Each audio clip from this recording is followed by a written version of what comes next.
Hey, so back with another DC figure. This time it is the Mcfarlane Superman, the electric Superman from the JLA.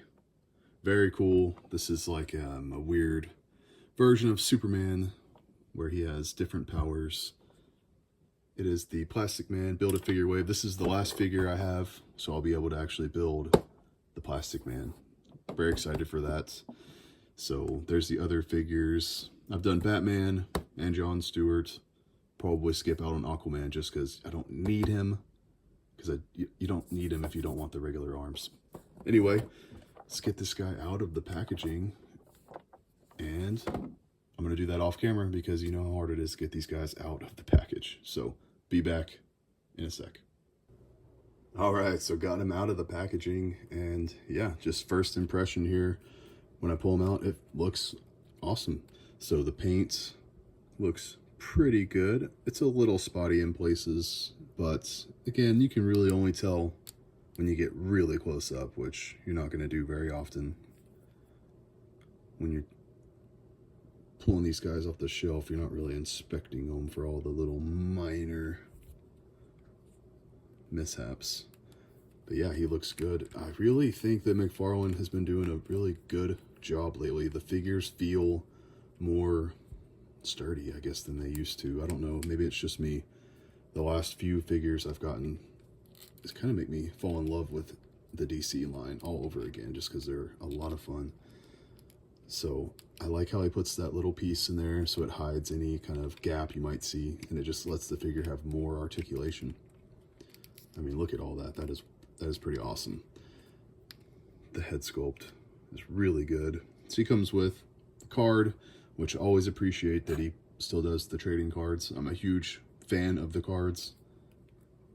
If you put it on a sleeve, you can't get it all the way on these stands, but that's okay. This is just for this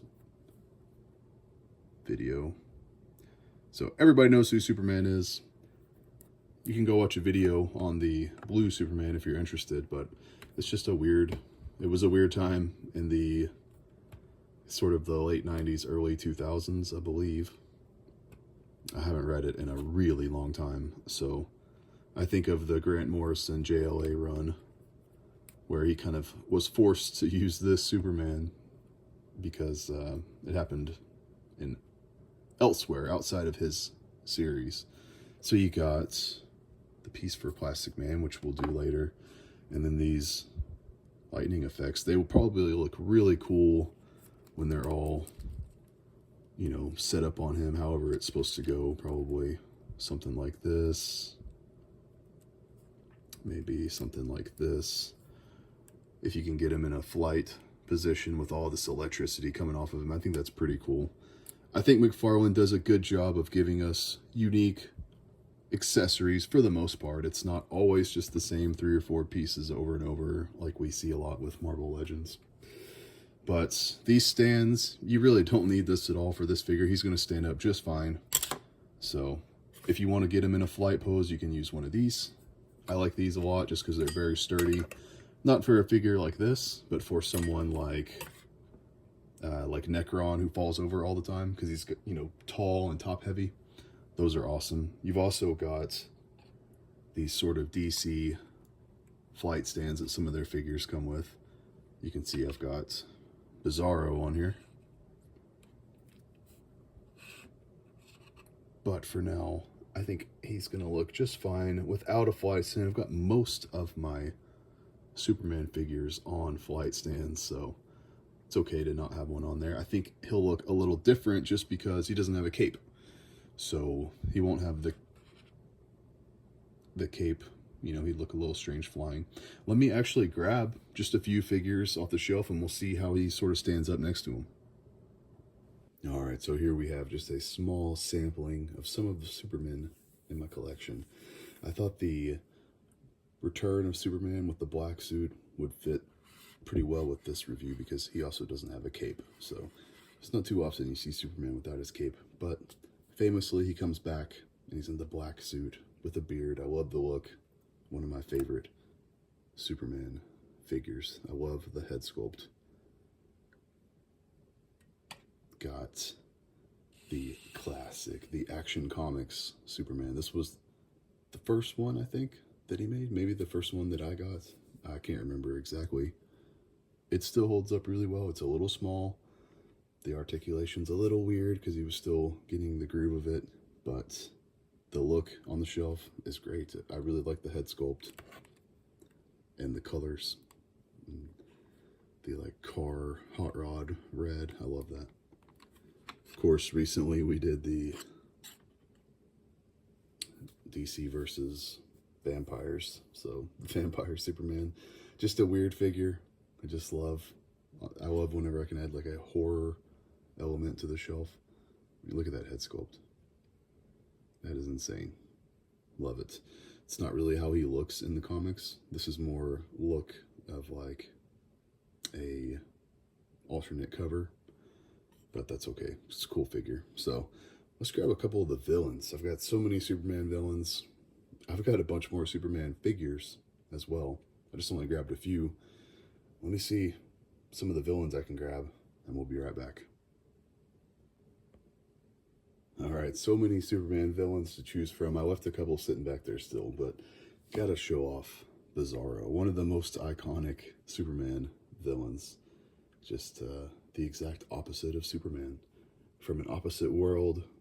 Yeah, it's basically just the same Superman body with just head sculpt. It is really cool. And the tattered cape and everything. The backwards S. Just love having a Bizarro in the figure. In the collection, I mean. Got Superboy Prime.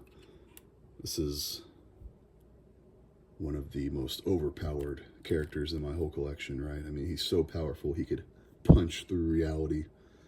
Just such a cool... I love the whole Infinite Crisis storyline. Yeah. This is basically the suit from that. So, really cool. Of course, you guys can tell I love these flight stands, so I just throw them up on a flight stand just to give them a little more presence on the shelf. But for someone that's just kind of standing next to him so you can see a bit of a size comparison is the Eradicator. He's actually a little bit small.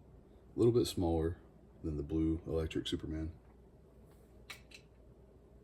Of course, the Eradicator, I think of like the Tomasi run, I think of the 90s run. Just a really cool figure. I love the just jet black sculpting, and then he's got these sort of fire effects on his hands. Yeah, just such a cool figure. It looks really cool on the shelf. Got one right here that actually won't even fit in the frame. Yeah, it's the Mongol. So I actually have the Philip Kennedy Johnson Superman run. I have the big book sitting next to me here. It's got Mongol on the cover, so I'm really excited to read it. It's the more recent run of Superman, War World. So really excited to see where that goes, but I haven't read it yet. But I love this figure, Mongol. He's just so freaking weird, so creepy.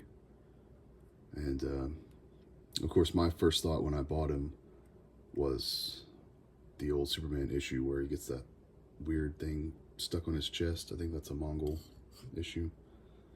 And then of course it wouldn't be a Superman video without Lex Luthor. You can pop this head off and throw it on a suited body. It works pretty well. I just keep him in this new 52 armor. So yeah, that's pretty much it, man. That's I could pull off a bunch more figures, but that's pretty much it. I'm definitely going to be on the lookout for the platinum version of this, which is just him in red. So if you want the red and the blue, you'll have to hunt that down, but I haven't been able to find it, haven't seen it anywhere. So for now, just got the blue electric Superman, and next we'll be taking a look at the Build-A-Figure all put together. So see y'all on that one.